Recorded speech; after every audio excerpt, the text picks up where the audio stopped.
Okay.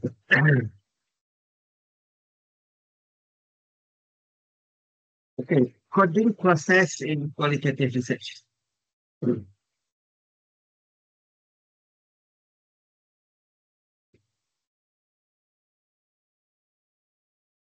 A visual model of the coding process in qualitative research. Initially, read through text data in many pages of text. Divide the text into segment of information, many segment lagi. Label the segment, identifiable motor, reduce overlap, okay. Collapse to editing. Akhir sekali baru kita bina tema. Oops, reduces to 5 to 17. Akhir sekali. Kita akan jumpa banyak kita coding. Okay, banyak dia punya orang panggil apa, subtim. Akhir sekali barulah kita jumpa tema. Sebab tu tema bila wujud akhir sekali. Bukannya saya jangan akan interview berdasarkan tema. Itu salah. Sebab tu kenapa tema dah ada. Sedangkan interview belum ada lagi. Macam lepas researcher, pakar-pakar, kualitatif, tema itu wujud bila? Apabila data tu dah ada, apabila coding proses tu dah buat, akhir sekali, barulah kita boleh cook sekali yang tema tu. Jadi kita kena tunjuk dari tema tu. Kita akan tengok dekat manual coding nanti. Sebelum tu, kita nak habiskan slide dulu sikit.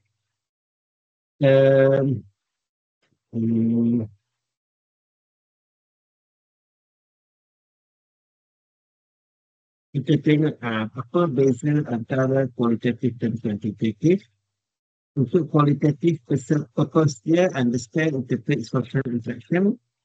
Quantitative test hypothesis, look at cause and effect, make prediction. Group study, qualitative, smaller and not randomly selected. Manakala quality, larger and randomly selected. Variable, dia tak ada variable, dia hanya study of the whole. Manakala quality, dia specific variable study. Type data, dia hanya tengok kepada perkataan, image, object. Manakala quality, dia tengok kepada numbers dan statistik. Untuk data, quantitative suggests open candidate respond, interview, framework, reflection, manakala quantitative data, measurement, precise, based on precise measurement, manakala structure or validate data collection of student. Okay, type data yang ni identify pattern, features, themes, manakala quantity, identify statistical notation. Very subjective, their subjectivity is expected, very subjective, very objective. The role of researcher and the advisor may be known to participate in the study, and participant may be known to the researcher. Manakala quantitative researcher and their bias are not known. Participants are deliberately hidden from that researcher. The blind studies. Sebab kita tak tahu, kita blast itu dia. Result particular or specialized finding, and that is less generalizable. Manakala qualitative generalizable finding, scientific method quality deliberate, dia exploratory or bottom-up. Dia not generates new hypothesis or theory from the data collected. Manakala quality, dia confirmatory, test hypothesis. Kalau kita tengok, dia sangat berbeza antara kualitatif dan juga kualitatif. Dia ada benda yang dia berbeza, tetapi kita boleh selamatkan the process. Jadi lagi, untuk ada definisian proses itu. Okey, bila kita buat kualitatif, start the question with what or how, to make sure the respondent provide detail about their feelings. Jangan mulakan dengan do. Adakah?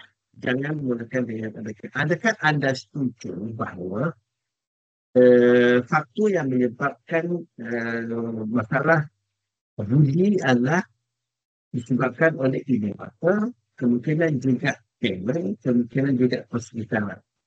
Jadi kita dah limit jawapan. Sedangkan kita nak tahu daripada dia. Kita limitkan jawapan. Dia pun, Tanya, adakah anda setuju bahawa, jadi kita paksa dia setuju dengan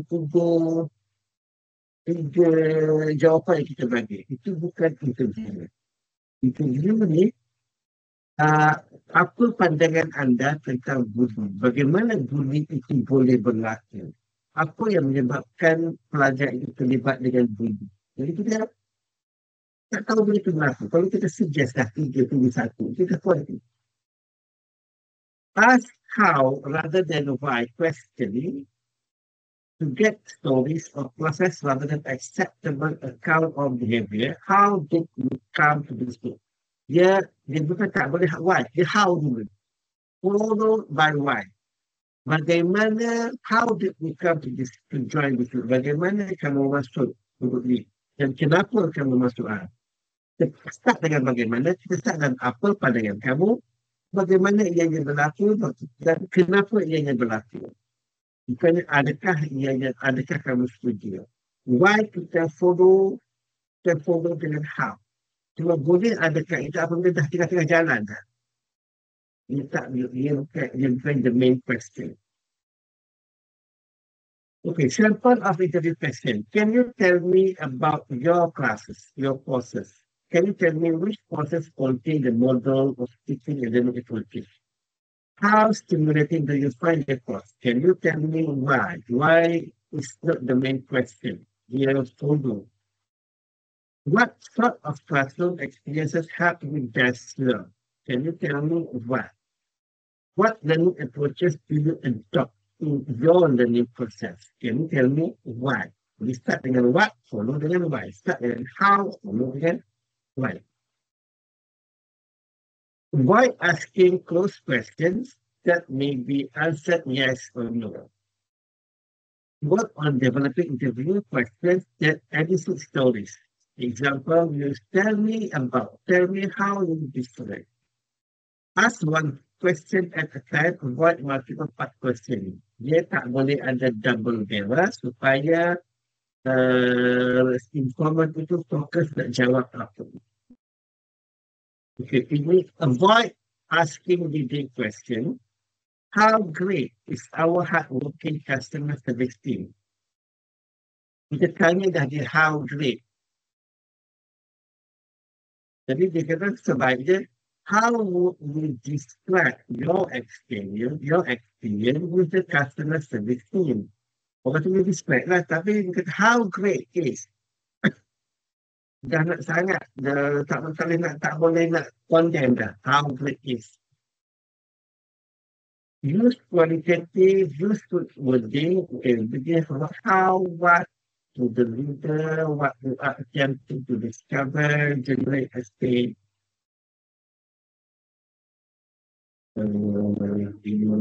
Bagaimanakah perancangan atau persediaan anda proses trust? Apakah sikap proses terhadap bagaimana? Okay. Sekarang kita tengok bagaimana nak generate tips. Okay. Nampak buat ni kan? Nampak Doktor, boleh besar sikit Doktor? Okay. Okay. Okay, jelas Doktor. Summary of the central question, research question, and interview question. Bila kita nak buat nak memudahkan proses, kita buat table. Okay. Kita startkan issues kita, kemudian central question. Okay.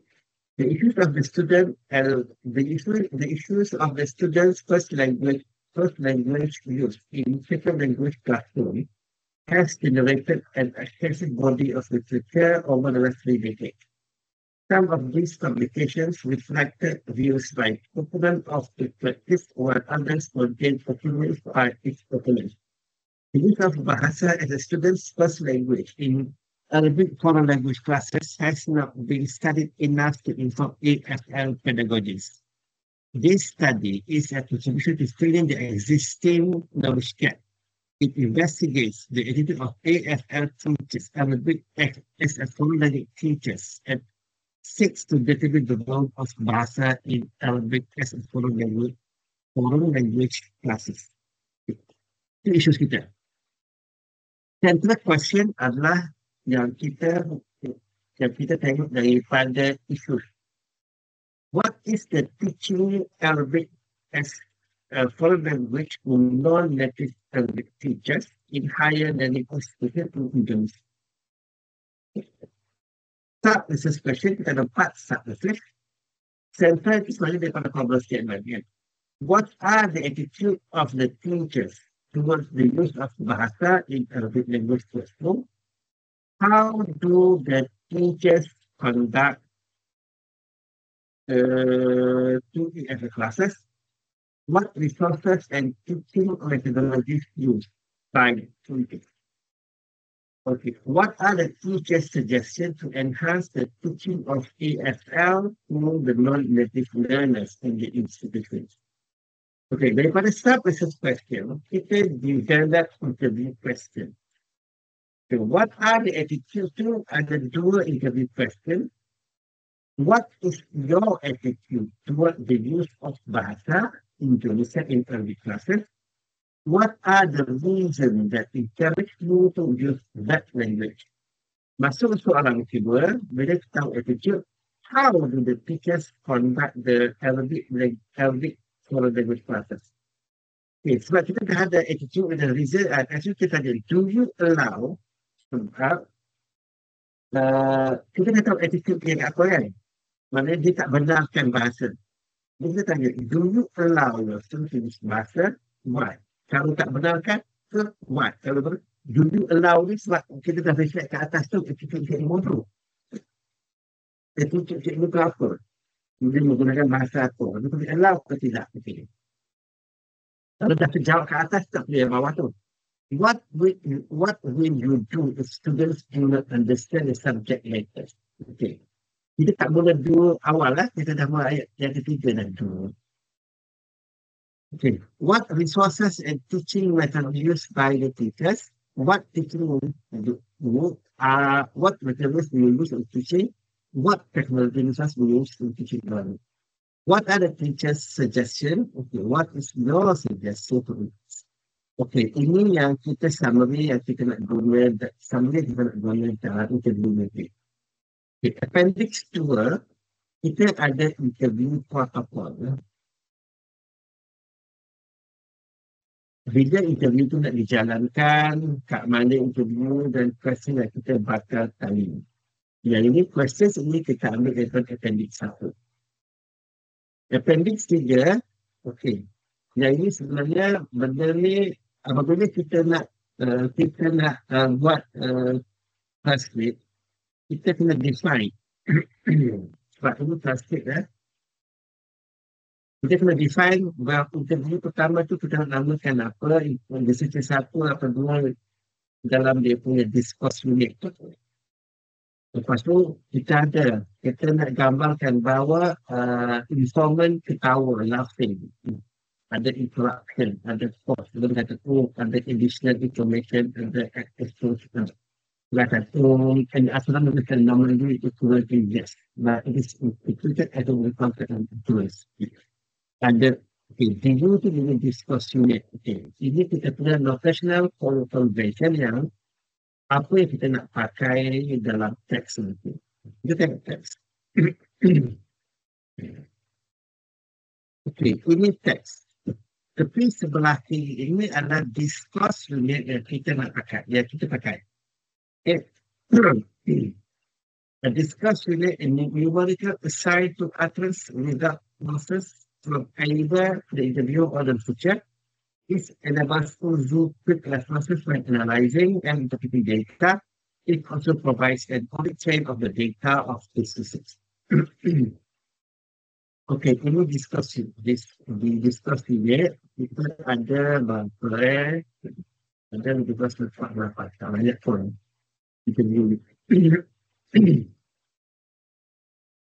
kita salin semua perbualan. Tengok, tak masuk cerita lagi, masuk cerita ni kita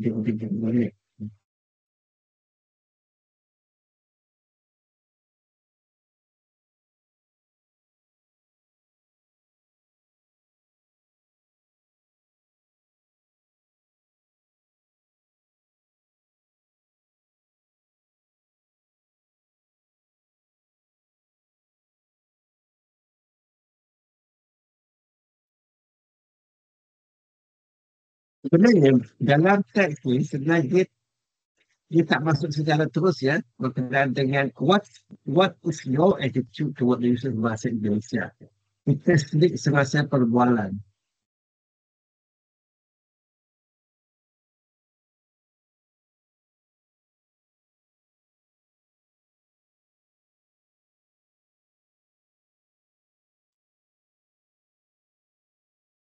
Dalam perbualan ni apa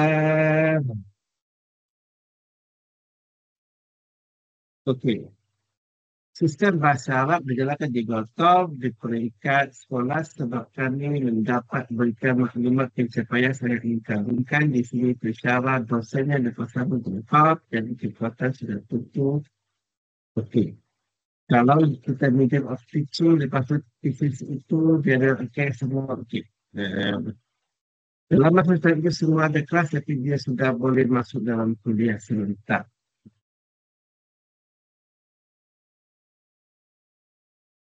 Dari awalnya, apakah gontong itu memang dalam bahasa Arab? Itu mencontohkan dari satu polisi yang sebenarnya memang okey, saya ini sejarah gontong, di situ sejarah gontong. Lepas tu, hmm, cerita-cerita ni masalah sejarah, dia tak masuk lagi. Um,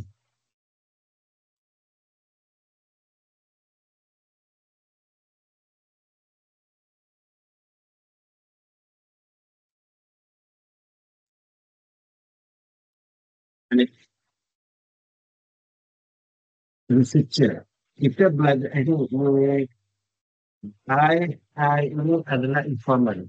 Bahawa sahabat Enya, dia guna betul-betul.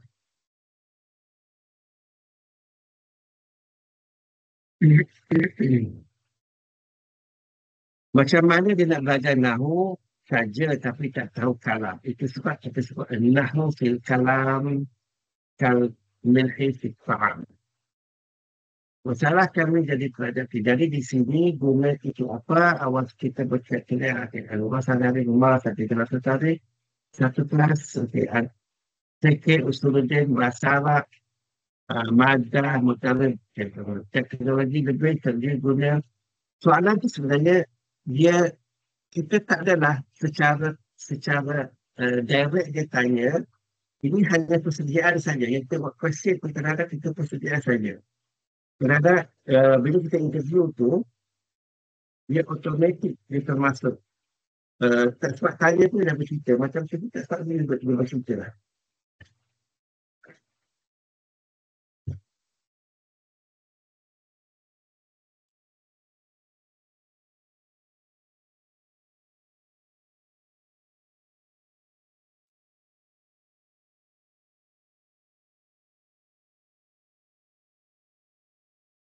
Okay, ini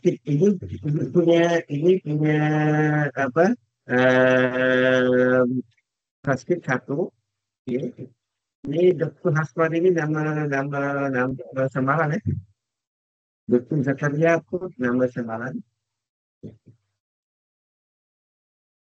Lepas tu kita ada coding template. Kita ada coding template. Betul kita buat coding template. Okay. Ini soalan interview. Okay. Keyword of the question.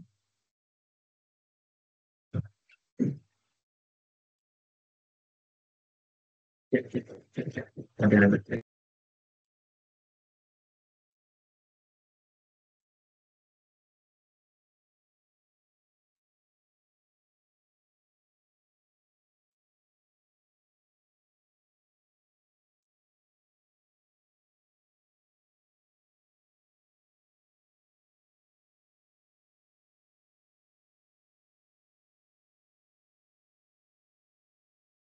Okey, kita ada soalan terbual.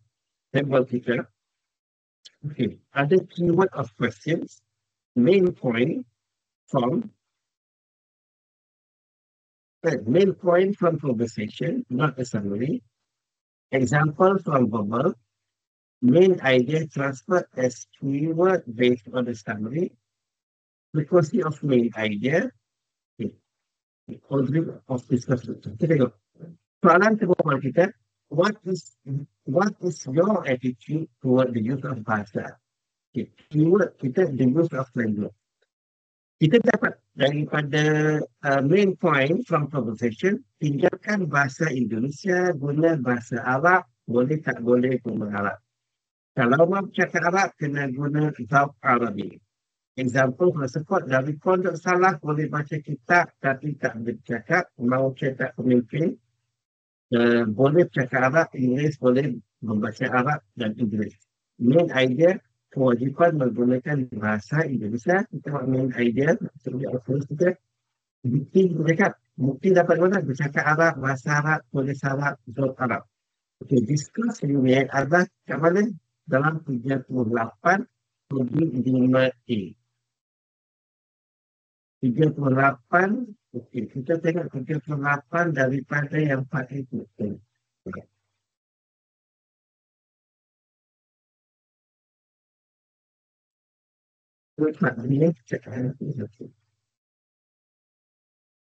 Okey, sini. Okey. Appendix kata 38 kewajipan menggunakan bahasa Indonesia dalam diskurs ini. Okey, misalkan. Kalau ini memang khas Gontong, dulu orang tua saya belajar di Padang. Di Padang ni bukan pondok, dia macam polis. Dia diajar bahasa Arab dalam sistem madrasah. Jadi sistem apa? Kalau pondok yang lama tak ada method untuk semua tu, dia guna i'anatul talibin, dia baca semua syarahnya, alfiah itu, alfiah terjemah dalam bahasa Jawa, orang tak faham ayat ini mengalami semua. Lepas tu dia cuba tanya tuan guru, tak boleh, tapi tadi itu tak boleh kerana dia macam dia ada sopan satu bertanya tuan guru. Itu yang orang bodoh itu. Lepas tu yang dari pondok-pondok salah itu boleh baca kitab tapi tak boleh cakap. Ini yang masalah, dia pergi ke mana, dia faham tapi ditangguhkan. Ilqat tak boleh. Ilqat tak boleh, kita ni cakap pemimpin yang tak boleh berbicara, macam mana? Kita ni mau cakap pemimpin, boleh cakap bahasa Arab, bahasa Inggeris, berbicara, boleh membaca bahasa Arab, bahasa Inggeris, menulis bahasa Arab, bahasa Inggeris, tapi jadi tak boleh sistem tradisional yang digunakan. Itu awal mula begitu. Itu kenapa penumbuhan kepada kenapa dia nak lahirkan pondok modern yang boleh bicara. Jadi kat sini, what is your attitude? Okay, duduk dalam kategori what is your attitude. Itu pasal 41, bercakap Arab, bahasa Arab, nak 41, mereka ini tak boleh berarti berdosa. Pasal kita kalau mau cakap Arab kena guna Zaub Arabi. Ia dia kan kalau dengan terjemahan bahasa Indonesia nanti berselalu bercakap pun tak boleh jadi guna terjemahan Arab. Jadi pelajar-pelajar di Gontong selama 6 bulan tahu-tahu mereka telah meninggalkan bahasa daerah. Di sini ada bahasa Sunda, Jawa, Sumatera dan Malaysia. Masuk Gontong semua kena tinggalkan. Semua hanya boleh bahasa Indonesia yang boleh. Dalam 6 bulan kedua, dalam 1 tahun, kita tinggalkan bahasa Indonesia, guna bahasa Arab. Boleh, tak boleh, guna bahasa Arab. Jadi kita punya, apa ni, diskusi ni, cakap Arab, bahasa Arab, pada Arab, Zaub Arabi. Ini untuk guru pertama. Untuk yang guru kedua, dia kata, what's your attitude? Kami mamnuk pakai bahasa mudah resi tutup dengan bahasa Indonesia, kedua kan bahasa Indonesia, diskusi pada 18, 29, 47. Jadi itu balik yang kedua, 18.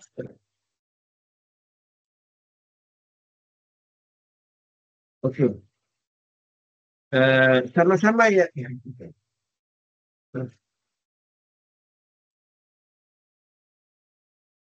Perkenalkan diri pelajar di Jordan. Okey. Yang ini antara maknanya dia tidak menggunakan bahasa Indonesia. Ya, sama-sama. Ya, tidak menggunakan bahasa tapi di sini antaranya mungkin lebih longgar, tidak sulit selalu mendengar. Kita nizamnya lebih keras, hukumannya juga macam-macam. Masalah kamu sebenarnya ini tidak tentu. Jadi itu kebijakan daripada usit, tidak kebijakan kita tetap sedikit berbeza dalam menghadapi mahasiswa Dan siswa sekolah menengah tentunya mereka lebih mendekati dengan kegiatan ilmiah. Okey, intinya okey. Oleh karenanya siswa saat datang kepada kami sebagai guru, kami tak pernah sama sekali berbicara dengan bahasa Indonesia agar mereka bisa juga seperti kami menggunakan bahasa Arab. Mereka di sini itu untuk iltizam yang penuh dari modal isi. Iltizam, tapi tidak ada punishment seperti digontok. Untuk sebelum digontok tidak ada mungkin. Hanya saja kita selalu mengagumkan dan kitanya iltizam ketika mereka datang harus selalu menggunakan bahasa Arab dari kita. Kalau dalam kelas kita menggunakan bahasa Arab.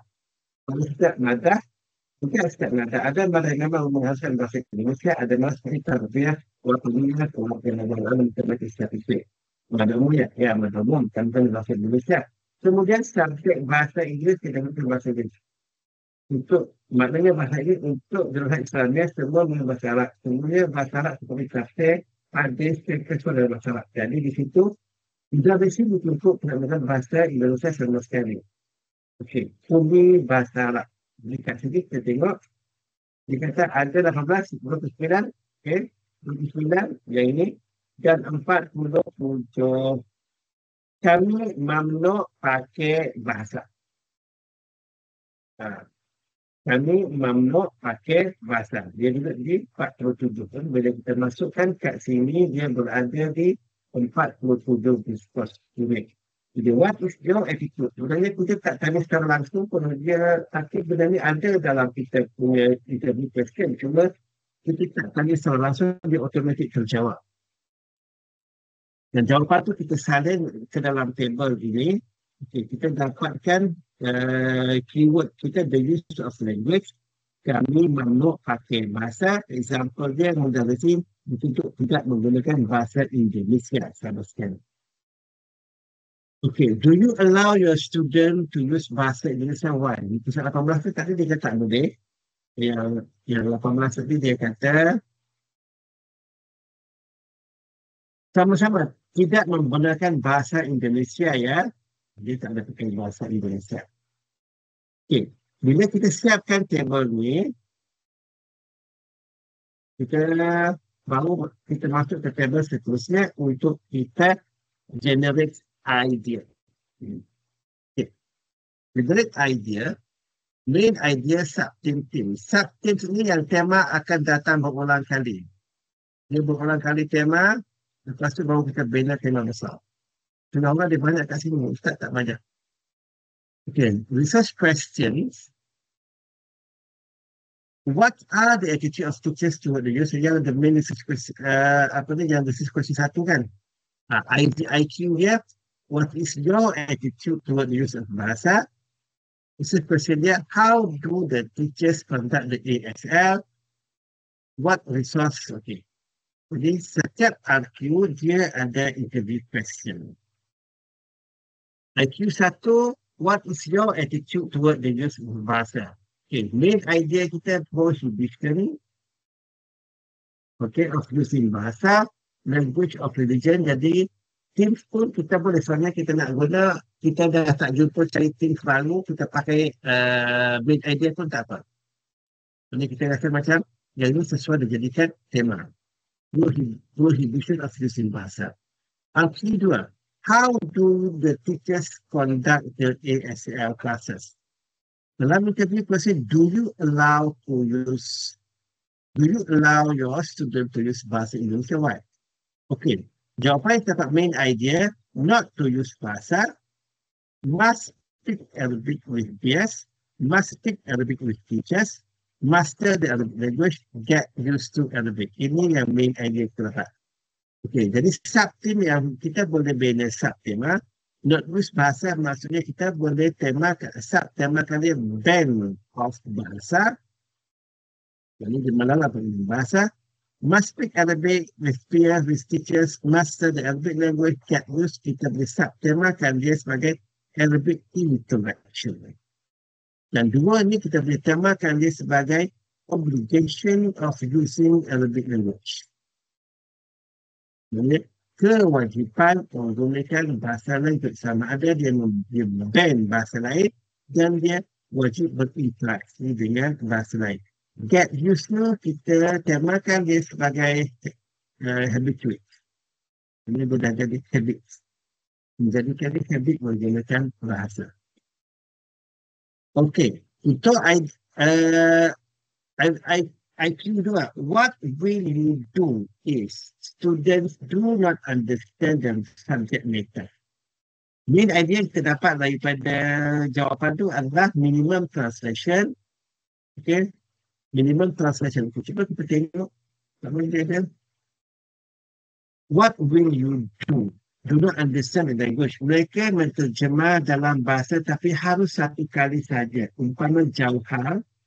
Jauhar itu sulit sekali untuk diterangkan dengan bahasa Arab. Itulah diterjemahkan dalam bahasa Indonesia. Okay? Kita pakai, kita katakan dia punya terjemahan minimum. Kita punya main idea terjemahan minimum. Terjemahan minimum kita masukkan dia dekat tema ni kan. Minimum translation. Okey, lepas tu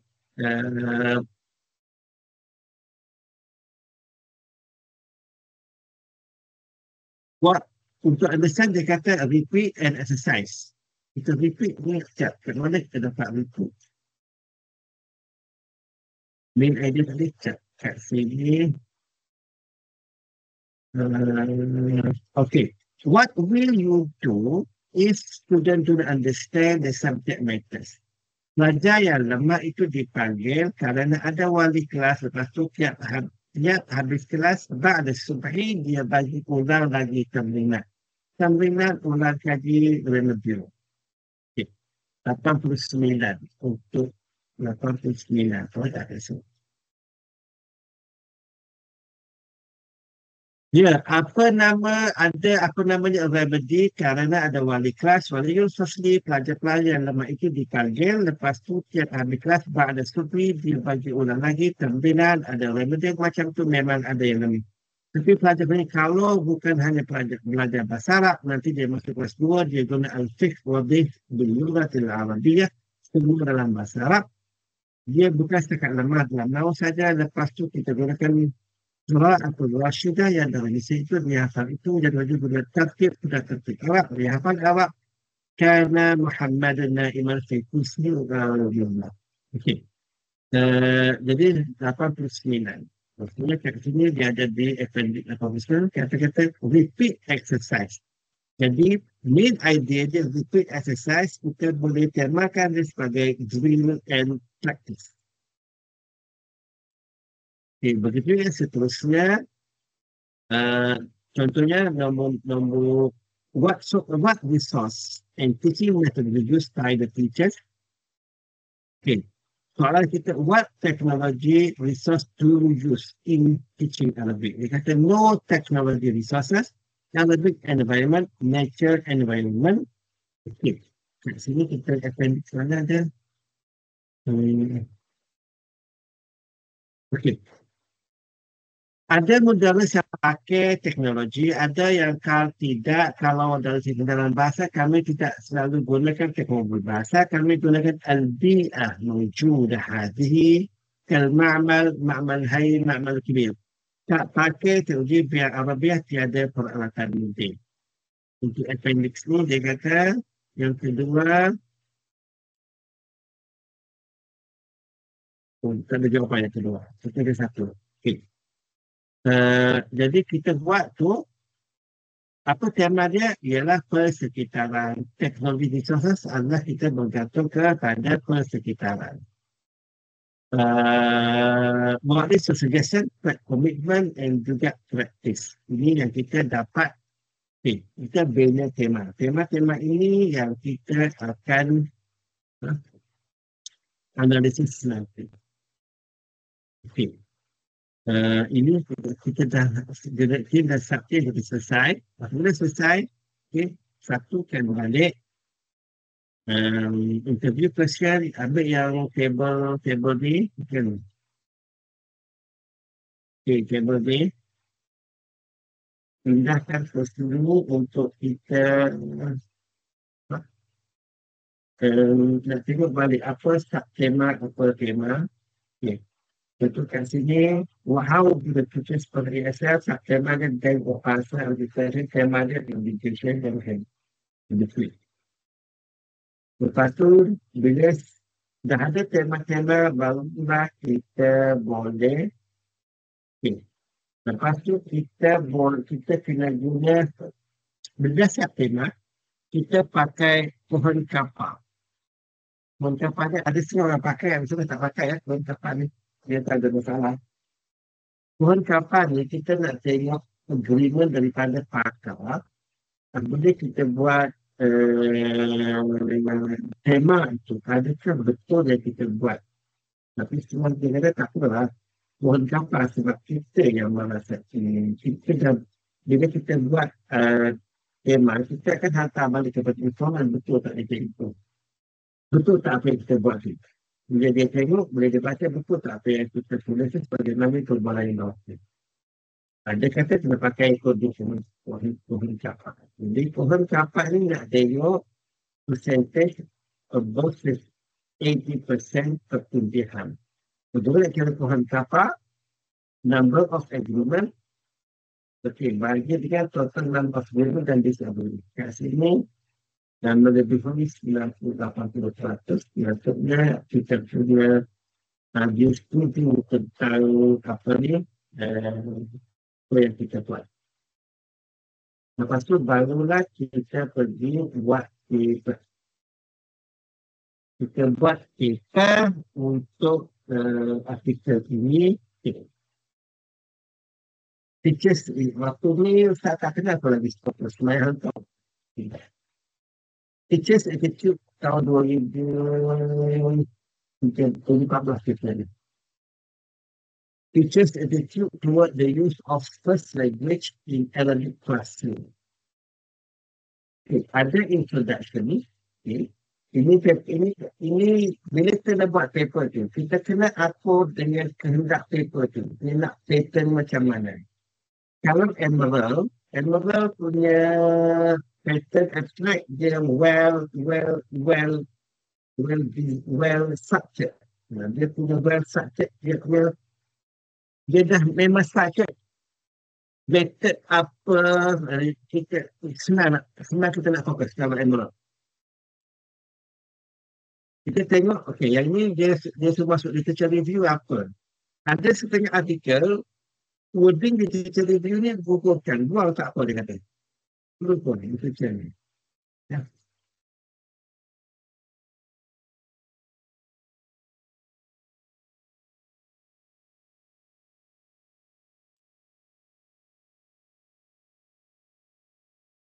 Okay. Terus masuk the use of L1 in major L2 methodologies. Itu literature. Itu masuk. Tak perlu sebut literature review apa. So, ini dah dikira literature. The use of L1 in major L2 methodologies. So, kita nak kaji L1 dan kita nak kaji nak kaji first L1. L1 in L2 classroom. Okay, reason for using L1. Okay, literature kedua. Teachers attitude toward the use of L1. Literature ketiga. Contohnya kaji, kita nak kaji attitude dulu. Kita nak kaji kenapa cikgu pakai L1. So, kita nak fokus kat sana L1. Teachers attitude toward the use of L1. First language itu adalah L1. Okay. Against. Okay, ini ada yang penentang penggunaan L1. Okay, sebenarnya dia ada isu. Anggota adalah book and call, guna bahasa tu dalam kelas yang kita prefer pakai L1. Okay, research question. Ada setengah artikel dia tak perlu sebut pun research question, tak perlu sebut, dia terus masuk. This article will answer the following research question. Itu dia sambung kat bawah. Yang ni dia minta asing. Dia minta artikel apa, central apa, sub research question apa. Sub research question ada 4 sebagaimana yang saya buat tadi. What are the features, how the features, what resources, what the students do. Okay, metodologi kita pasal partisipan berapa orang, yang ini hanya ada 2 orang sahaja. Okay, the study was carried out in a higher learning institution for selecting the institution and participant. A purposive sampling was applied. The study involves two experienced lecturers who have more than 15 years of teaching experience. The opinion of the experienced teachers are helpful and it should be taken into consideration. The final chosen based on their position in the system. In position determine one is a deputy record and information is a head of the department. Consider kita kira iterator ada berapa, lepas tu pilot study nak test nak test tu faham ke tidak soalan kita. Okey, lepas tu baru ada finding and discussion. Kemudian artikel ni tak store, artikel tak store discussion dah. Untuk kualitatif dan discussion kat sini, ini tak betul discussion. Pak, bagaimana pun yang lebih asli. Okay, finding and discussion. Theme 1. Prohibition of using bahasa.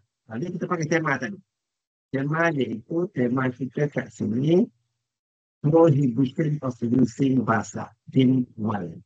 Theme 2, language of religion. Termasuk ke bawah. Tema 1, prohibition of using bahasa. Tema 2, language of religion. Arabic language is the Quranic language, it is a language of religion. All Islamic studies subject are taught in Arabic. Arabic language and Islamic studies cannot be separated. Students need to learn the Arabic before analytical knowledge. For example, in number 1 stated, Arabic language is more important because it is a language of religion. Islamic jurisprudence use Arabic, exegesis, tajweed also use Arabic, hadith is all the traditional subject Arabic. DU 103. Okey. Yang bahasa Arab ini fikih guna bahasa Arab, tafsir tajwid guna bahasa Arab, hadis guna bahasa Arab, ilmu din dengan agama Arab, semua dalam bahasa Arab. Jadi pelajar sudah kelas 6 mungkin hanya belajar matematik umum saja yang bahasa Indonesia. Lainnya bahasa Arab. Discuss unit 1.3. Ini pun discuss unit 1.3. 1.2 discuss unit apa? Oh, zaman dulu RBW, okey, lalu, okey. Ibu kalau bahasa Inggeris, cuma bahasa Arab lagi penting kerana bahasa agama. Jadi bahasa lebih diutamakan. Dalam classroom ada itu bahasa lebih banyak. Inggeris hanya Inggeris. Maksudnya bahasa ada ni. Jawapan dekat sini. Arabic language is more important because it is a language of religion. Bahasa Arab lagi penting kerana bahasa agama. Jadi bahasa Arab lebih diutamakan. Termasuk dalam tema kedua. How do the teachers conduct the FL? Kita masuk tema 1, obligation of religion. Yang lebih tema 2, habituate, tema 3, minimum translation. Dia lagi cantik. Tema-tema ni kita masukkan, kita coding balik ni.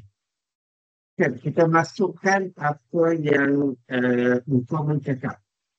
Arabic must be used as much as possible in the Arabic classroom to expose students to sufficient Arabic. But in a few cases, if students didn't understand the meaning of a word, and it cannot be explained by a body language, pictures, drawing, or other technique. Teachers will allow Teachers will allow to use L1 sometimes and for specific reason. For example, informal tools, stated. They can translate it in Indonesia, but should be one type only. For instance, the word Chauhal, it is difficult to explain in Arabic, and there is no object can be used to explain it. So they can translate into Arabic in bahasa Indonesia, and it not be written in the white. Hanya boleh sebut, tak boleh ditulis. Informal to discuss unit 53.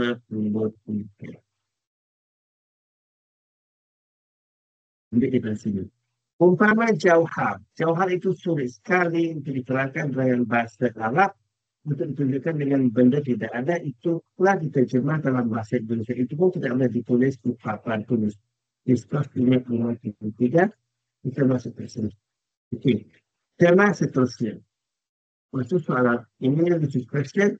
Tema ketiga, tema keempat. Okay, ini research question. Ada tema satu komitmen, tema dua continuous practice, kemudian continuous.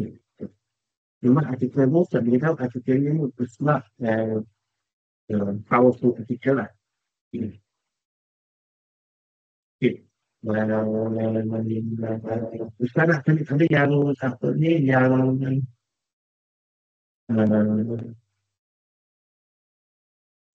contoh fenomenologi. Contoh fenomenologi.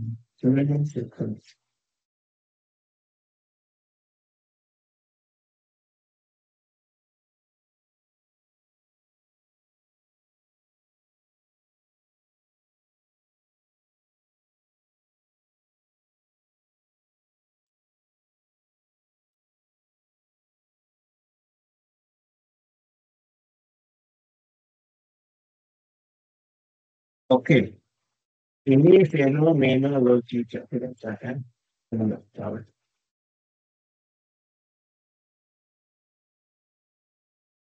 Okey. Jelas tak? Clear.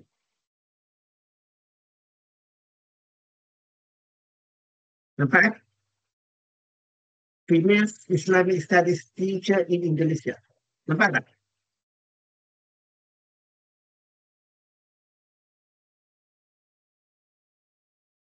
Hello? Nampak, Datuk. Nampak? Okey. Ini daripada University of Oxford. This study highlight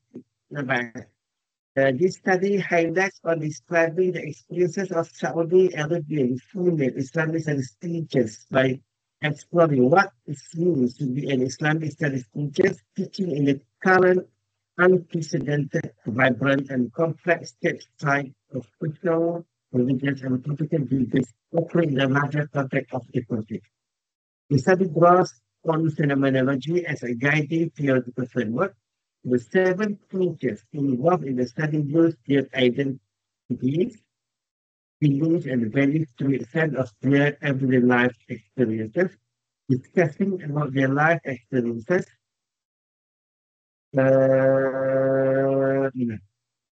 provided a counter discourse that challenges the traditional image of some teachers as the future of sacred knowledge. The study points to the growing complexity of the Islamic studies teachers' roles due to an array of challenges that face both in the society and large university. Teaching and teacher education ni memang salah satu general tugas yang saya tak pernah layak masuk sini. Dia punya distraction dia memang duty dulu. Okay, cuba tengok dia punya introduction. Okay. Okay, intro. Lepas tu. Okay, so dia masuk. Why study women? There are several reasons for limiting the study to women teachers. First, the regulatory study would be difficult for a female recipient like myself to interview or interact with male Islamic studies teachers. Second, Saudi women, let alone Saudi teachers, are an understudied population. This is Saudi women is tough and often lack meticulous description. Jadilah, kenapa bukan perempuan? Why now? Aims. Baru dia masuk di punya aims. Okay. What teori sesuai? Okay, ini dia banyak dimasuk kepada detail lah. Detail dari teori. Teori and social actors, phenomenology. Sebab dia nak cerita pasal phenomenology, dia masuk detail pasal phenomenology. The study, resetting methodology, resetting participant. The study took place at a private girls' school in Jeddah, Saudi, Jeddah oleh Sydney, bahwa cerita pasal setting pasal data collection method, semi structured interview, the data analysis, limitation of the study. Okay, ini dia punya background teachers atau pengalaman. Dia tujuh cikgu. Okay, finding and discussion. Dia discussion. Itu qualitative, kita buat and discussion. Finding and discussion. Itu kurang. Apa ni? Becoming an Islamic education teacher. Team 1. The role of faith. Okay. Kita tengok objektif dia apa? What does it mean to be an Islamic study teachers in Saudi Arabia today? How do Islamic study teachers experience their role as Islamic study female teachers in Saudi Arabia today? What does it mean to be an IS teacher? Okay. Dan how do IS teachers experience? Jawapannya, becoming an Islamic education teachers. Ini dia punya untuk menjawab soalan satu. Ini soalan satu ni. Tema dia, the role of faith. Kan dia masuk.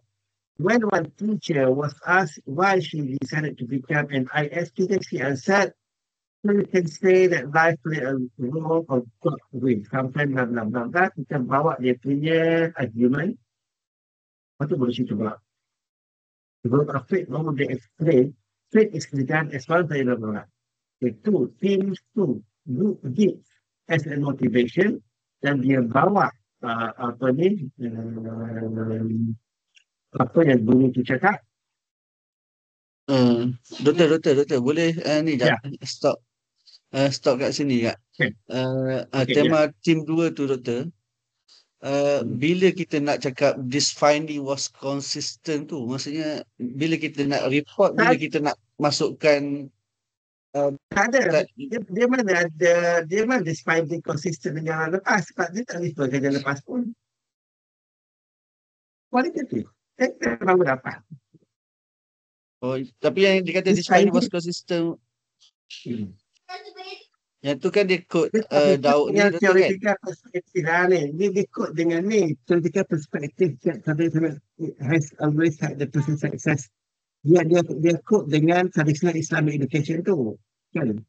This persistent, the theoretical perspective, okay, ada sentuhan sikit. Tapi kalau kita tengok, ada tak ada sentuh banyak. Saya rasa tak banyak punya sentuh dengan persistent. Kebanyakan kualitatif tak relate sangat dengan belakang lah doktor. Dia tak kembali sangat. This finding was consistent with the theoretical perspective that Islamic traditional education has always had the personal success and happiness in this world, and particularly in the hereafter, in this important aim of it. Yang ni dia konsisten dengan apa ni yang yang traditional Islamic education lah. Okey, tapi kalau kita rujuk pun tak apa. Sebab apa? Sebab kita nak bezakan, sorry doktor, sebab kita tak nak terlibat dengan kaedah test tu, macam test teori tu kuanti kan doktor? Test teori tu kuanti, sebab tu dia tak highlight sangat. Cuma kalau bertembung tu dia masuk ke rahsia sikit. Tapi as supporter boleh ke doktor? Kalau as supporter boleh ke doktor? Boleh kalau bertembung. Tapi kita bukannya memang itu yang kita nak cari. Supported saja. Okay, thank you. Mana kita dapatan kita tu maksudnya adalah terkena. Tapi kalau supported dengan ayat Quran itu valid lah. Tapi yang supported dengan the previous finding tu macam soalan orang tu dah kaji kan. Kenapa kita kaji balik? Ulang kaji lagi. Betul. Okay. Okay, tiga. Looking at difference. Okay. 6.2. The quotidian experience of teaching, kan tadi dia tanya experience kan. Jadi ambil 6.2. Ni 6.2 ni maksudnya menjawab soalan kajian 2. Team 1, setting the stage. Memang limit dia masuk limit sekali yang sebenarnya ni. Okay. Team 2. Team 3, teaching as a struggle. Okay. Another team 4, autonomy and freedom from constraint. Loving what to do. Okay. Number 3. Topography of the room. 6.3.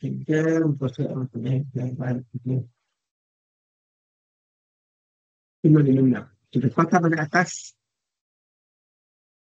Nak tengok apa tak ni. Okay.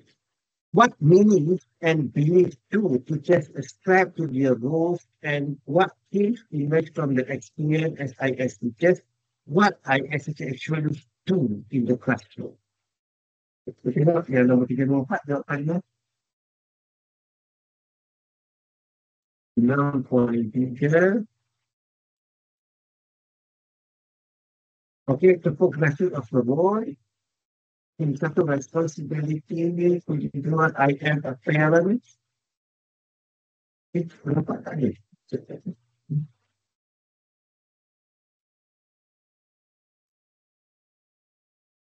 I am a parent.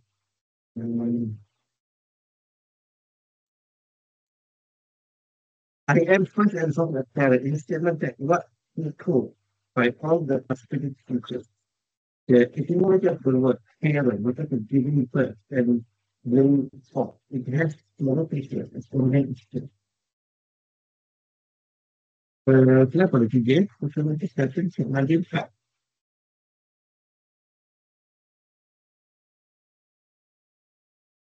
Itu dimension istiqamah. Berarti kita ni. Pintu dengan objek. Kita dia. Yang lagi 4.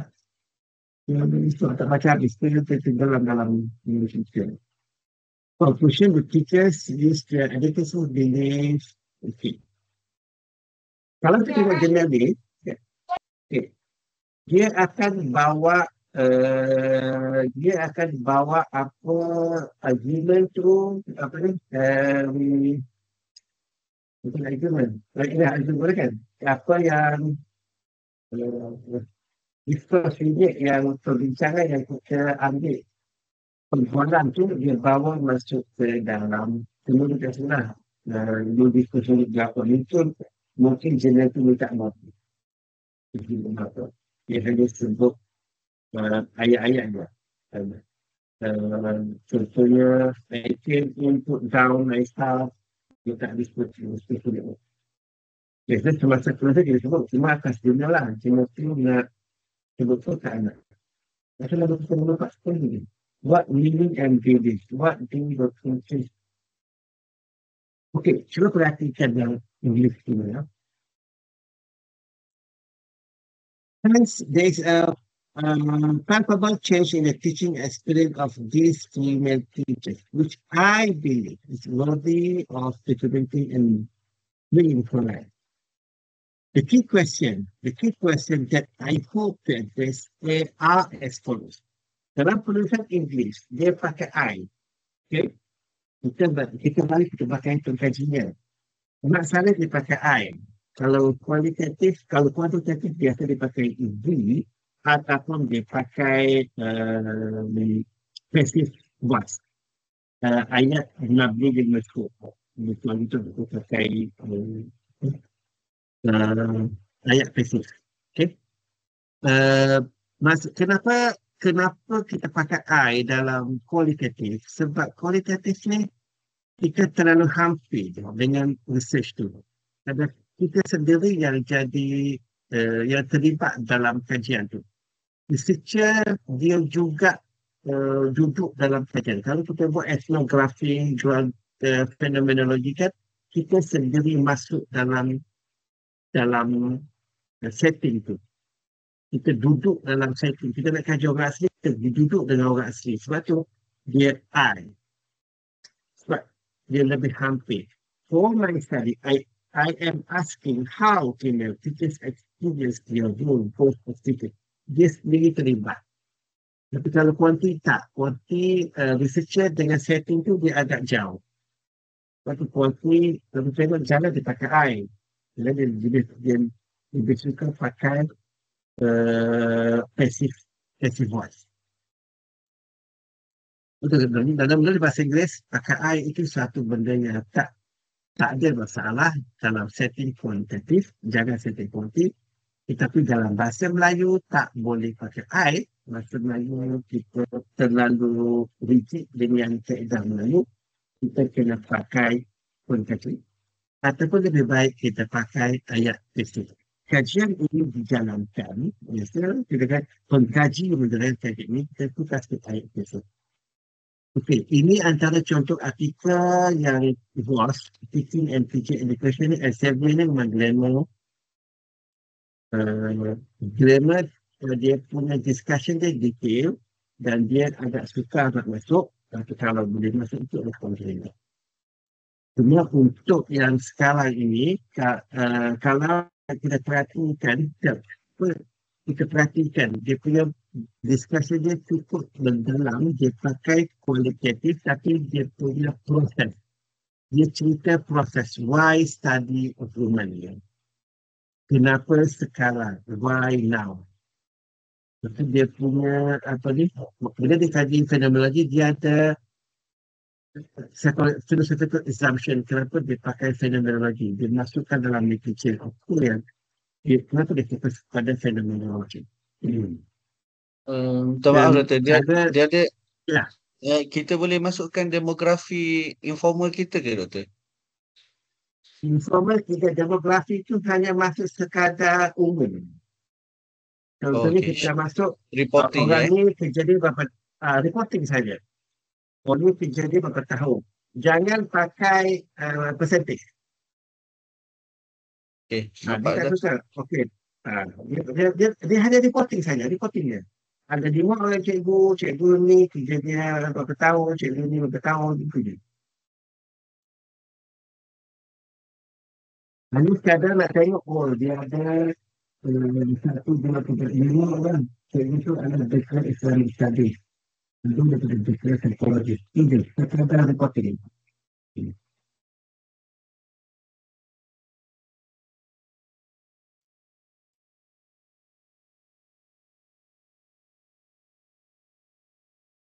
Minta maaf Doktor. Ini antara ya. Sorry Doktor nak tanya. Kalau kita dalam transkrip kita tu ataupun dalam sub team kita tu kita terjumpa yang benda lain yang kita tak expect. Contohlah isu dapatan tambahan. Kita boleh masukkan ke dalam report ataupun dalam analisis kita Doktor? Okey, tiba-tiba kita jumpa dapatan tambahan dan tak ada kaitan pun. Saya masuk. Kalau tak ada kaitan dengan objektif dengan research question tak payah masuk ya Doktor? Ya, saya masuk. Baik Doktor. Kita skip je. Sebab kadang-kadang orang tu dia bercakap banyak kan. Dia Betul. banyak. Tapi dia masuk benda-benda yang benda tu tak tinggi pun tak payah masuk lah. Baik. Ini salah satu bentuk empirical research untuk kualitatif. Kalau nak pakai interview. Sebab kalau yang Ustaz duk perasan, kalau pelajar pengajian Islam ni, dia lebih kepada campur. Dia nak buat mixed method, tapi dia campur. Dia pakai kaedah yang mana metodologi di bab 1. Bab 2 dah dapat finding untuk objektif 1. Dia pakai document analysis, dia prop, dia top up temu buat. Temu buat tu tak satu tahun.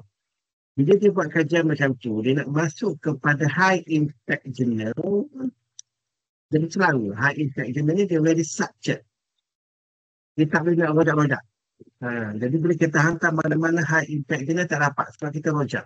Dokumen kita rojak habis. Dan benefit kita tak jelas, dapatan kita pun bercampur kaum. Jadi waktu kita salahkan kita tak nak terima kan. Bukan tak terima, kita punya pattern kita tak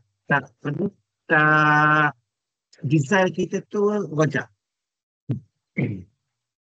Kalau betul design, kadang-kadang disuruh, kalau betul design, dia dah sebelah kaki dah nak ke high impact journal. Kadang-kadang design dah betul, cuma kadang-kadang dia kata discussion je, kita lemah dalam discussion. Kebanyakan pada kita lemah discussion.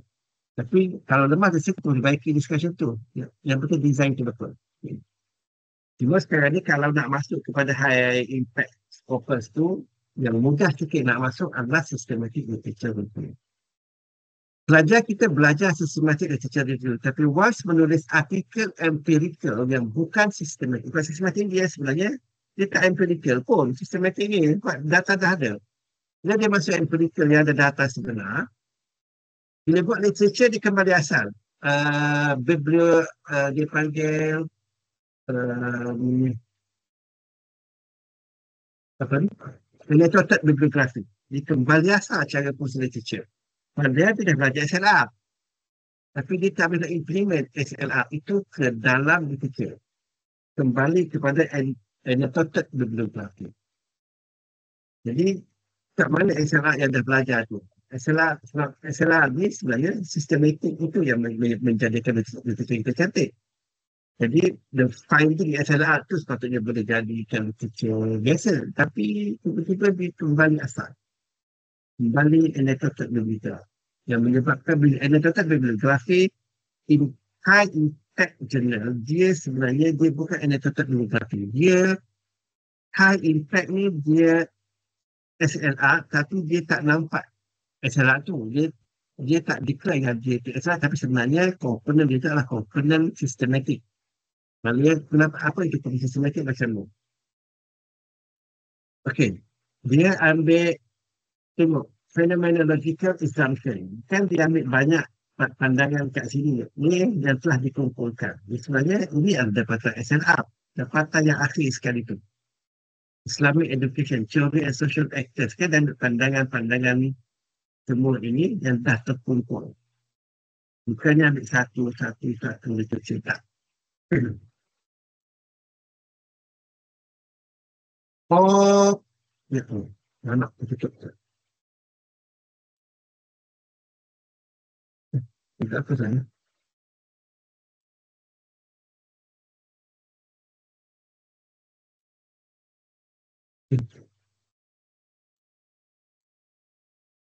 Ada satu artikel lagi kat.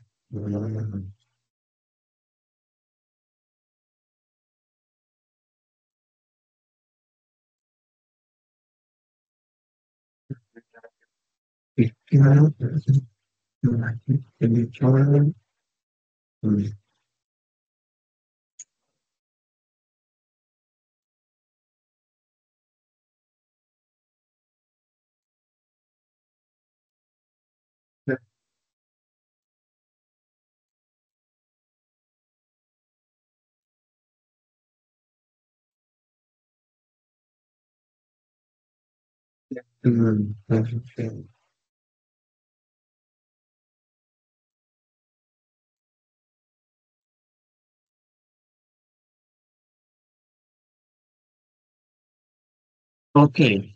Ini pun bagus artikel. Nak salah. Macam mana nak? Okey. Ini contoh artikel trends ini. Okay, racial and ethnic diversity in the classroom. Does it promote student learning? Okay. Tengok macam mana cara dia buat. Okay, racial and ethnic diversity in the classroom. Okay. Authors state the narrative quote. Since passage of Civil Rights Act, blah, blah, blah, blah, American universities have struggled to increase the racial and ethnic diversity of their student and faculty members. And affirmative action has become the policy of choice to achieve that heterogeneity. These policies, however, are now at the center of an intense national debate. The current legal foundation of affirmative action policies rests on the 1978 Regents of the University of California, in which Justice William Powell argued that race could be considered among the factors on which admission decisions were based. The author stated, more recently, however, the U.S. Court of Appeal for the Fifth Circuit in 1996 found Powell argument wanting, constitution turning affirmative action policy aside have been accompanied by state referenda legislation. Number three, authors identifies the research problem. In response, educators and others have advanced educational arguments supporting affirmation, claiming that the diverse student body is more education effective than a homogeneous. If dia nak kaji, adakah racial dan ethnicity dan kepelbagaian kaum dan etnik dalam kelas ini boleh promote student learning. Jadi dia cerita kat sini bahawa universiti ni struggle untuk meningkatkan kepelbagaian etnik untuk dia student. Dan dia punya dia dah identify research problem, dia kata diverse student body yang mana ada pelbagai student ni more effective berbanding dengan homogeneous one. Harvard President University claimed that fundamental rational for student diversity in higher education, the fundamental rational for student in higher education is education value. Okay, a classroom that does not have a significant member of different in public discussion. Kalau ikut Lee Bollinger pun dia kata bilik belajar yang tak ada mana-mana research yang pelbagai itu dia kata menghasilkan impoverished discussion. Maknanya tesis dia mesti ada juga pelbagai research. These two presidents are not alone in their opinion. A statement published by an association mengatakan we speak first and foremost as educators. We believe that our students benefit significantly from education that take place in diverse setting. Dia percaya bahawa pendidikan itu mesti berlaku dalam diverse setting. Ini the research problem. Okey, yang kuning ni dia kata authors mention that studies that address their problem. Dia cerita pasal problem. Kajian kena impact bla bla bla. Okay, diversity, kelebihan ada diversity. Dia kata identify the problem maksudnya kena ada diverse problem. Yang kedua dia cerita lah pasal diverse education. Dia cerita pasal diversity in education. Akhir sekali dia kata deficiency in the studies are no. Kekurangan kajian-kajian lepas. Jadi apa it's not only a handful studies have specifically examined whether the ratio of the student on campus has the educational benefit. Sikit dia kajian. Barulah dia masuk kepada dia kata important study, baru dia masuk purpose. The study attempt to contribute to the knowledge based on exploring the influence of structure diversity in the classroom. Sebab ada pro and cons, baru dia cerita tadi. Ini cara structure yang mana penulis dia nak buat artikel, dia ikut structure macam mana nak bina problem statement, lepas itu masuk kepada this study objektif kat bawah ni. This study examine both direct effect of the classroom diversity and whether any effect of classroom diversity jadi mengenai itu masuk objektif kat bawah tu. Dia tak ada pun subtopik objektif tu masuk objektif. Literature dia berada di dalam problem statement sekali. Tu masuk kat situ. Itu dia masuk method. Conceptual underpinning, central data collection. Yang ini sebenarnya ada buku menggunakan artikel ini untuk mengajar bagaimana membina artikel, bagaimana nak bina mungkin kelas-kelas tak sekarang ambil artikel. Dia mengajar bagaimana nak state relative book, identify research problem, nak address the problem, kekurangan pada kajian-kajian lepas, dan akhir sekali kepentingan dan fokus apa kajian sebenarnya yang dijalankan. Ini very good untuk dijadikan rujukan. Buku research method pakai artikel ini untuk dijadikan bahan bagaimana nak membentuk flow artikel tu daripada introduction nak pergi kepada metode. Tapi ini dia lebih kepada statistik ini statistik panjang lebar. Tak boleh ini hanya nak tunjuk bahawa mengikut artikel memberikan panduan untuk membina introduction yang baik. Okey, itu saja perkongsian hari ini. Ada persoalan?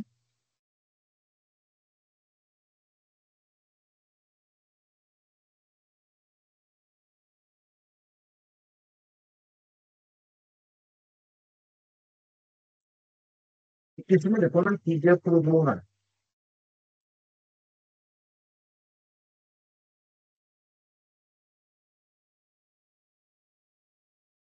Assalamualaikum. Doktor, Salah ke? saya Fatih. Berkaitan dengan artikel high impact tadi. Kalau tesis kita guna mix, lepas tu kalau kita nak buat artikel, seeloknya kita buat artikel 2 artikel ke untuk kita asingkan method Sekejap, tu, Fatih. Dekat cuma tajuk tu. putus tadi, putus. Putus. Bukan Fatih kata, artikel. Ni berkaitan dengan penerbitan artikel lah sikit. okey, okey. Kalau, Dari sudut apa ni? Kira tak boleh. putus. Boleh, teruskan. Okay, berkaitan dengan penulisan tadi kan. Doktor kata kalau kita hantar artikel tu mix method kepada artikel yang high impact, dia susah sikit nak tembus. Jadi patut kalau saya, kita asing tajuk yang sama, cuma kita bezakan sikit lah tajuk tu. Kita hantar, maksudnya kita hantar hasil lah. Satu untuk method kuali, satu untuk method kuanti. Okey. Sebab apa dia tak tembus? Sebab kita pakai mix, tapi sebenarnya kita tak mix. Kita macam begini. Kita nampak mix. Kebanyakan pelajar-pelajar Islam ni, dia kata dia mix. Objektif satu kuali, objektif kedua kuali, ketiga kuali, keempat dia tu kuanti. Dan dia declare mix. Kenapa sekarang dia reject? Sebab dia tak mix. Dia hanya kuali kuanti. Seolah gelas pertama KO kosong, gelas kedua susu. Kalau kita minum KO kosong, kita minum susu. Lepas tu kita kata itu adalah teh susu. Dia bercampur dalam perut. Soalan macam tu. Nah, itu kebiasaannya pelajar ekonomi Islam tulis. Jadi dia declare mix. Jadi dia reject. Sebab dia sebenarnya dia bukan mix. Jadi, kalau buat macam tu, eloknya asingkan. Sebab yang bahagian document analisis tu, kita hantar untuk art and humanities. Art humanities ni dia kebanyakannya dia lebih ke arah dokumen macam tu. Kalau high impact, dia tak banyak kepada dokumen analisis. Dia nak juga empirical. Jadi kalau yang empirical tu ada di bab lain, asingkan. Bila match. Bila match tu, sebab kita declare mix, tapi kita tak mix. Itu kalau reject. Jadi kita asingkan yang sebab artikel tak panjang pun dia nak. Jadi kalau kita gabung seolah jadi perbincangan itu terlalu panjang, kadang-kadang dia reject satu dia terlalu panjang. Kita ambil yang empirical tu. Jadi thesis PhD pengajar Islam sebenarnya boleh 10 artikel. Boleh banyak. 300 pages pun boleh lahir hampir 10 artikel sebenarnya. Satu objektif, kadang ada 5 objektif, ada 4 objektif. Kan, 4 objektif. 4 objektif tu pun kita pada label boleh nak huraikan 4 objektif. Paling kurang kalau ada 4 objektif, 4 artikel. Paling kurang. Kadang-kadang objektif satu pun kita boleh sikit. Jadi thesis pengajar Islam sebenarnya dia lebih kepada penciptaan buku. Kalau kita pandai susun, pengajar Islam ni yang bukan empirical, dia boleh lahirkan satu thesis. Dia boleh lahirkan 3 buku. Bukan 2 chapter books 3 buku dia boleh keluarkan. Itu kelebihan pengajar Islam. Kalau pendidikan, kelebihan dia empirical, kelebihan pengajar Islam publish book. Cuma UM ni pokok mana kena publish artikel kan? Kejap. Buku boleh, tapi buku dia kos tinggi. Kos lagi tinggi selain nak publish book. Sebenarnya Fatih boleh bincang dengan supervisor sebenarnya publish book. Pakai duit SBU tu, duit usaha supervisor. Tulis buku. Boleh Doktor, Okey. boleh. Okey, terima kasih Doktor. Ya.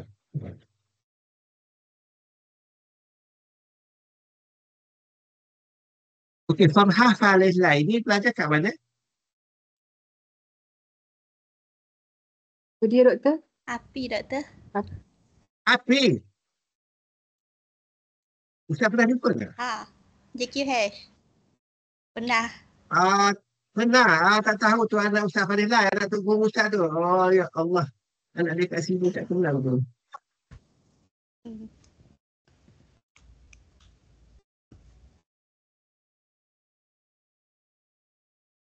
Okey, lagi.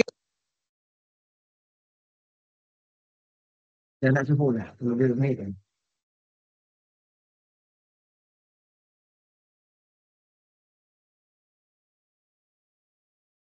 Doktor, tadi doktor kata kan soalan trik examiner tu dia kata apa teori dalam kualitatif tu.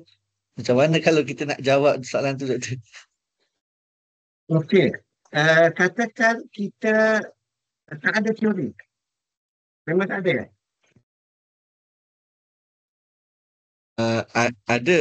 Ada teori. Tapi dia macam Ada. dia ada banyak kajian tentang teori tu. Macam yang ni satu sikit, yang ni satu sikit, yang ni satu sikit. Okey. Okey. Teori begini. Teori yang kita pakai untuk kualitatif hanya untuk position kita punya thesis saja. Nak memandu thesis kita saja, bukannya kita nak pakai untuk test teori itu. Adakah kita boleh, kedapatan kita itu boleh test teori itu. Sepadan dengan teori itu. Kita hanya nak position. Maksudnya teori yang kita pakai itu boleh tak diambil sedikit untuk panduan kepada hala tuju kita. Itu je. Jadi kata mana teori yang pakai, kita pakai teori sekian untuk position saya perlu fisik.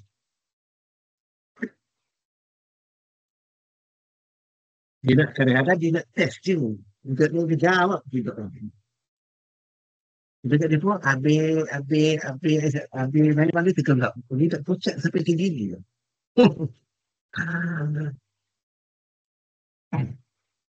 Dia dah tahu dah benda tu tak ada, benda tu nak position, cuma dia nak tahu pelajar tu berjawab ke tak. Cakap untuk position saja. Tapi kalau dia tahu, kalau dia kata awak kena pastikan teori ini boleh dites. Jawab balik, ini kualitatif. Kita bukan nak test teori. Kita nak develop new theory. Yang kedua Dia ada. doktor, Ya. sorry, kedua soalan kedua. Biasa dalam nak menentukan dalam tesis kita kat kesahan tu doktor, reliability dan validity kan. Yang tu biasa orang guna triangulasi tu, kalau doktor boleh sentuh sikit doktor, macam triangulasi data dengan kaedah tu, adakah ataupun triangulasi antara, contoh saya doktor, kajian saya ada data daripada penjual, kemudian saya juga temu bual, ada data daripada pengguna, itu yang main dia. Tapi ada data saya temu bual juga penjual itu sendiri. Untuk kita dapatkan satu lagi supported, bagaimana kaedah pengguna tu membuat tuntutan refund ataupun cancel polisi lah dekat dia punya platform Shopee tu. So Okey. dua data tu dipanggil, boleh kita triangulate ke? Boleh kita sebagai kesahan? Data triangulate. Data triangulate. Okey. Tu boleh tak? Bila boleh. Bila kualitatif, memang dia nak triangulate. Sebab dia kata tak strong kalau satu data saja, satu kaedah saja. Contoh kita kata kita berinterview saja untuk PhD. Interview pula kita hanya satu pihak saja. Kita tak ada buat digital, lepas tu kita buat documentation untuk bilik method triangulation ataupun data triangulation. Nah, jadi bila tak ada triangulate itu, dia akan jadi petikai. Adakah sah kuantitatif awak? Okey, dia nak, kalau master tak ada masalah. Buat triangulation, kita tak tekankan kepada master. Tapi kalau PhD, dia kena ada triangulate tu supaya data kita tu sah. Sama ada nak triangulate data ataupun kita nak triangulate method. Okay, jelas Kalau Doktor. Jelas, Doktor. Fadil tadi lebih pada data triangulation. Kalau kita sama ada data ataupun kaedah tu, kalau kita dua-dua ada, okey je Doktor kan? Apa? Tak ada pun masalah. kita, Tak ada masalah. kaedah. Ya, betul. Okey.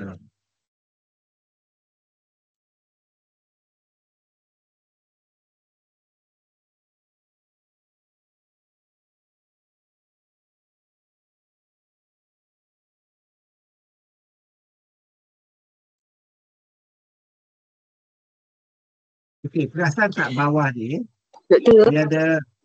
Ya. boleh Ya. boleh nak tanya doktor? Boleh.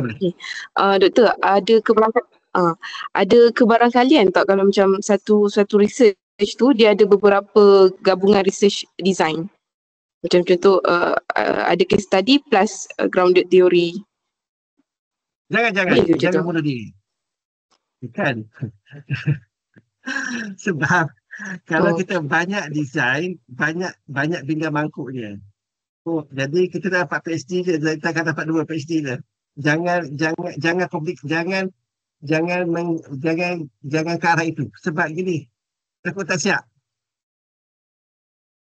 Bila pakai 2 design, kita akan pakai camuk tau. Kita pakai design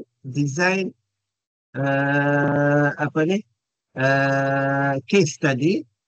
Lepas tu kita design grounded theory. Sebab grounded theory dah satu hal dah. Lepas tu kita ambil case study pula. Jadi kita fokus satu je. Yang mana lebih berat. Macam ethnography dengan case study kan dia ada 2 benda yang macam hampir sama kan. Tapi yang mana lebih berat? Kalau fenomenologi, maksud kita fokus fenomenologi je. Kalau case study je. Walaupun fenomenologi ada kat situ. Sebab dia boleh two in one. Cuma posisi mana lebih tinggi. Jangan kabur.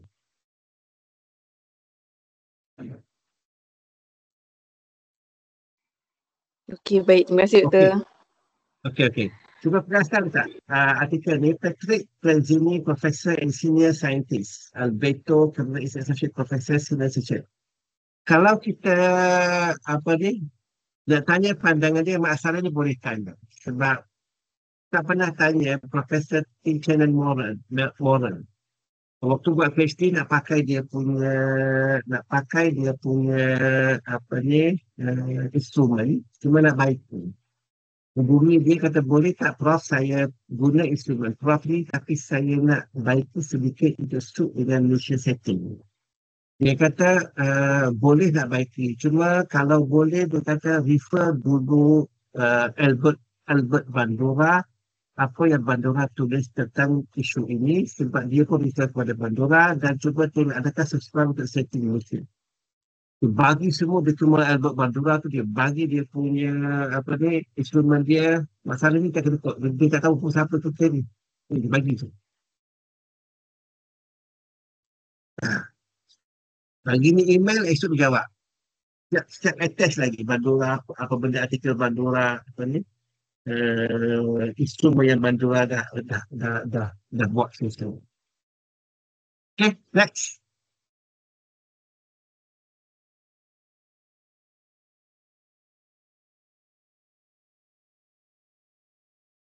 Okay. Kalau tak ada, kita kembali kepada Ilian Pizati.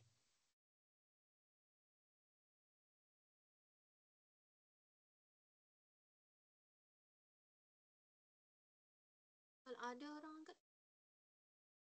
Ada? Oh, ada kat tangan. Laila Saadah. Okay. Baik, terima kasih dokter. Assalamualaikum warahmatullahi wabarakatuh. Salam. Halo? Ya, Laila? Halo, terdengar dokter? Ya.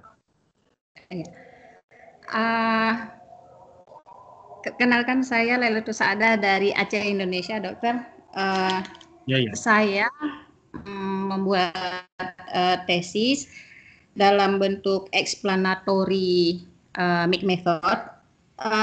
Namun ketika membuat tematik analisis, saya menggunakan deduktif, dokter. Apakah itu dibenarkan? Maksudnya data dari kuantitatif yang pengujian terhadap teori, kemudian saya lanjutkan dengan pengumpulan data secara kualitatif, dan itu saya lakukan dengan deduktif. Tema-tema yang lahir dari kuantitatif baru dijadikan dalam temu bual. Bolehkah begitu, dokter? Tidak. Explanatory bermaksud bermula dengan kuanti. Benar, dokter. Dimula dengan kajian kuantitatif, lalu dilanjutkan dengan lower priority ke kualitatif. Okey. Kuantitatif itu nak tengok apa? Pada question risetnya, question riset yang pertama, sebentar dokter saya cari. Aduh, mana dia?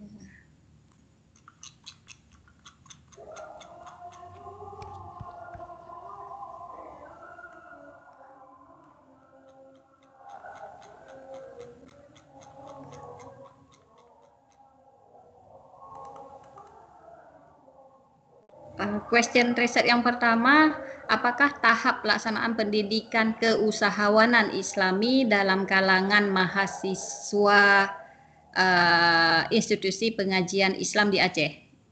Lalu Okey, itu survei. Okey. Ya. Okey. Survei. Dua masih survei, namun pada variabel Y. Apakah tahap kompetensi keusahawanan dalam kalangan mahasiswa di institusi pengajian tinggi Islam di Aceh? Okey, masih lagi survei. Okey. Ya. Lalu question riset yang ketiga, adakah terdapat pengaruh pelaksanaan pendidikan keusahawanan Islami dalam kalangan mahasiswa terhadap kompetensi keusahawanan Islam di Aceh? Okey, itu masih kuesioner. Okey. Iya, 3 question riset saja, dokter. Okey, kat mana nak pakai kualitatif? Tiga-tiganya, dokter. Tiga-tiganya didukung dengan data kualitatif. Okey, kualitatif yang diguna itu adalah sebagai top up sahaja. Sokongan sahaja. Okey, bila explanatory dimulakan dengan kuantitatif, kemudian ada tiga artius. Setiap artius ada kuanti, ada kuali. Okey, kualitatif yang datang itu sebagai sokongan saja. Jadi sebagai sokongan, dia tak perlu ada tematik. Sebab tematik itu dah terbentuk semasa kuantitatif. Kuali itu hanya top up saja. Contohnya pengaruh. Okey, apa soalannya? Pengaruh tadi? Pengaruh pelaksanaan pendidikan keusahawanan Islami terhadap kompetensi keusahawanan Islami mahasiswa.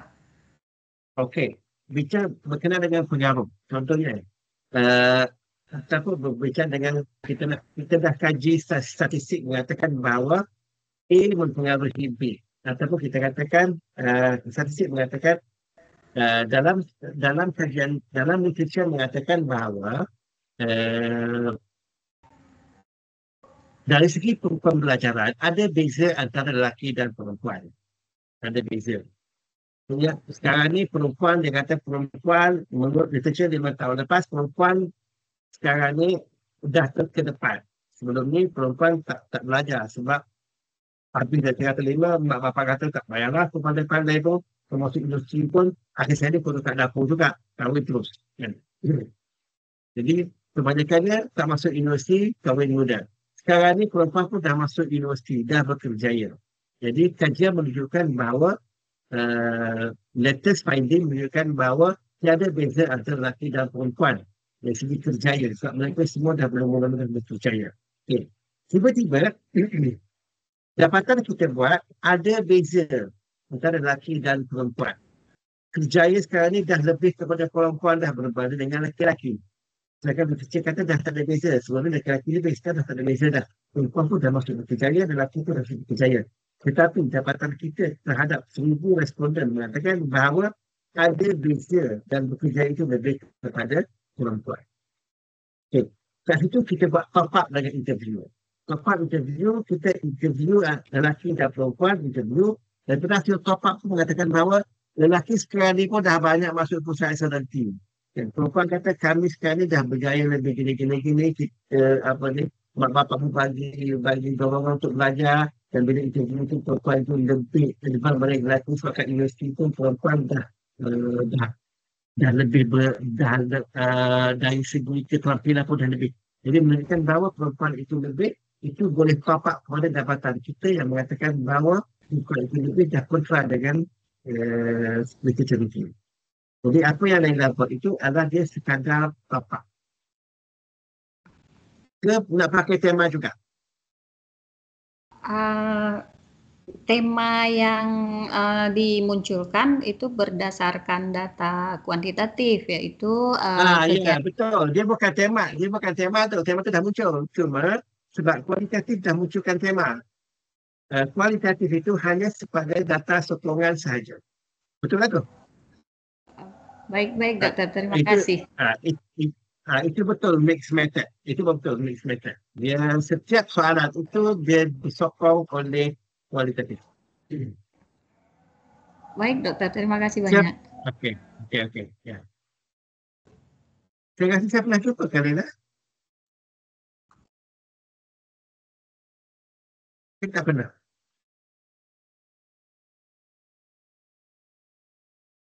Mana? Ya, Ismail. Izin bertanya, dokter. Ya. Sebelumnya, perkenalkan saya Muhammad Iqbal Akbar dari Universitas Islam Negeri Raden Intan Lampung. Izin bertanya, yang seperti yang kita ketahui bahwasannya dalam penelitian, metodologi penelitian itu pasti yang dipakai kebanyakan antara kualitatif dan kuantitatif. Nah, untuk seperti perbandingan antara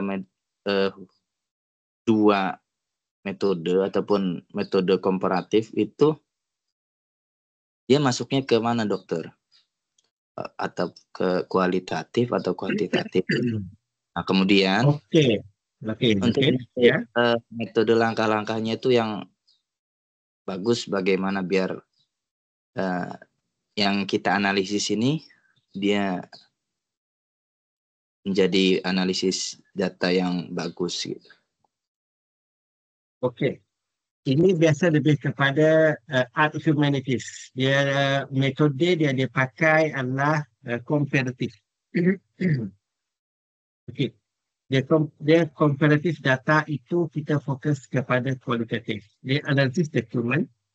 Kualitatif more kepada analisis dokumen dan kaedah dia pakai adalah komparatif dokumen. Dia masih lagi kualitatif. Cuma dia kualitatif iaitu dia bukannya kualitatif berbentuk empirical. Kualitatif berbentuk dokumen analisis tetapi bukan empirical, yang mana bahagian metodologinya tak begitu dititik beratkan, tak begitu difokuskan. Dia hanya sebut apa dokumen yang dia nak tengok dan bagaimana dokumen itu dianalisis. Dia tak ada detail method, tak ada. Sekadar method dia akan berada di bab 1, di bahagian pendahuluan dia akan sebutkan itu secara simplifikasi. Memang dia agak berbeza dengan yang kita bincang hari ini yang mana lebih kepada empirical evidence. Dia agak bebas sebenarnya, yang Iqbal tu agak bebas sedikit. Dia metode komparatif, bawah kualitatif bukan empirical. Non-empirical design. Dia tak pakai. Jadi dia tak pakai yang qualitative research design yang tu dia tak pakai. Dia another method. Dia panggil dirasat asasiyah. Yang dalam bahasa Arab tu dirasat asasiyah. Dia lebih kepada kajian non-empirical yang mana tak ada design. Memang tak ada design. Kalau kita tengok buku daripada research method art and humanities, dia tak ada research design. Dan bila nak masuk ke high impact, dia teramat suka nak masuk ke high impact. Sebab jenis dia tak banyak. Sebab tu kalau di UM, siapa yang berjaya masuk kepada art and humanities WASH, mereka akan dibayar satu hati RM5,000. Yang mana art and humanities tak ada queue. Sebab dia jenis yang memang payah masuk. Payah masuk. Siapa boleh masuk tu hebat jenis tu. Art and humanities dan bila kita nak masuk mesti 8,000 patah perkataan, lebih kurang 20 pages single spacing. Saya tak pernah buat benda tu sebab bagi saya, satunya ia meletihkan saya, yang kedua ia payah nak mencapai impact. Tapi siapa yang boleh buat, saya cukup kagum sebab memang agak susah. Kalau waktu berjaya masuk, saya cukup kagum dan saya pun boleh belajar dengan macam mana dia boleh tembusi Art and Humanities Journal, yang mana jurnalnya hanya 2-3 jurnal saja. Okay, Mbak? Berarti bagus ya, Dokter Atul. Ya, bagus. Dan argumen dia terlalu detail. Argumen dia memang detail. Lebih berat komparatif daripada metode salah satu. Dia lebih berat. Sebab semuanya bergantung kepada penghujahan diri sendiri. Memahami komparatif itu.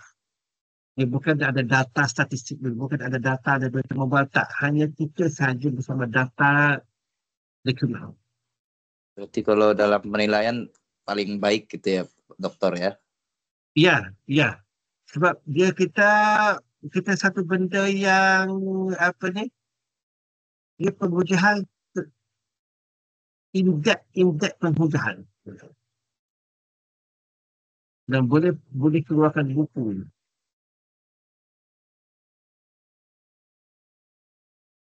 Sebab kalau kita tengok art and humanities, dia agak detail lah penghujahan. Okay.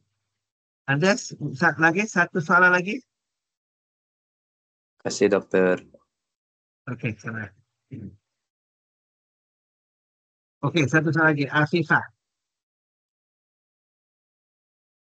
Hello, Assalamualaikum Doktor. Jelas. Salam. Okey, saya Afifah, student PhD dari API. Mungkin soalan saya agak sama sikit dengan Laila tadi. Cuma soalan dia tu mula-mula dia dalam method dia guna kuantitatif dulu dan kualitatif menyokong kuantitatif tu. Cuma doktor kalau macam kajian saya ni, saya buat DDR. So yang need analysis tu yang pertama satu analisis dokumen dan yang kedua tu temubual lah. Temubual, tapi saya tambah juga questionnaire untuk kuantitatif. So kalau macam tu doktor, kiranya kita ambil yang pertama untuk tematik tu temubual dulu, kemudian disokong juga oleh questionnaire dan dokumen. Boleh ke macam tu doktor? Okey, Afifah SPI ya, asal? Betul. Kalau kita kenal je. Okey. Untuk DDR is DDR. Dia tak masuk quality mix. DDR is DDR. Sebab apa? DDR dia multi method kat situ. Dia rojak kat situ. Dia pakai method. Okey, DDR untuk pertama need analysis. Okey. Need analysis sama ada kita nak pakai quali, nak pakai quanti, nak gabung, nak pakai dokumen, itu terpulang. Fasa satu. Cuma kena ingat, fasa satu is need analysis je pun. Kan? Jangan cuba nak menyusahkan diri kita, nak buat pelbagai. Kan? Need analysis, okey. Afifah, fokus apa saja? Interview? Lepas tu? Kuantitatif dengan dokumen. Amboi, need Macam ni, analysis je pun macam ni. banyaknya. Itulah nak tanya doktor. Kalau ikutkan sebenarnya dua je. Apa temu bual dengan dokumen. Tapi dia macam saya punya kajian tu berkaitan dengan pedagogi guru dalam interaksi antara agama. Okey. Maknanya ni analisis tu untuk questionnaire pun nak tengok secara tahap je kan. Maksudnya nak tahu adakah student pun dia ada challenging lah dengan okey. Mana soalan dia tak complicated lah, tak complicated. Cuma nak tahu pandangan ramai. Okey, tak apa, tak ada masalah. Dia hanya dia pakai dua tapi dia bukan mix. Dia bukan dia soalan mix kat situ. Nak tahu tapi kita nak declare mix, kita declare DDR. DDR is DDR. Okay? Sebab dalam tu dia fasa satu kuali fasa 2, kuali ada, kuanti ada, fasa 3, kuali ada, kuanti ada, dia ada mix. Dia bukan mix, dia multi method. Tak ada masalah. Oh, okey. Faham doktor? Faham. Okey. Terima kasih doktor. Okey, sama.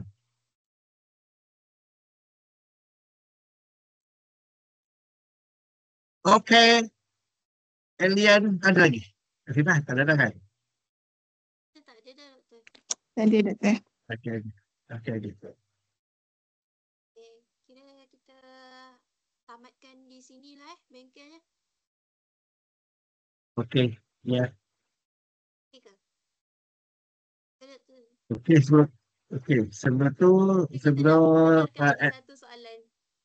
okey, satu soalan last. Soalan ni. Okey, kita siapa yang ada soalan ni kita benarkan lagi satu soalan.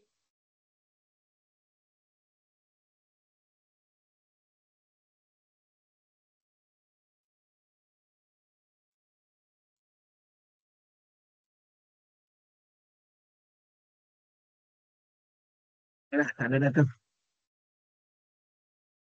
Okey, Ustaz, terima kasih semua.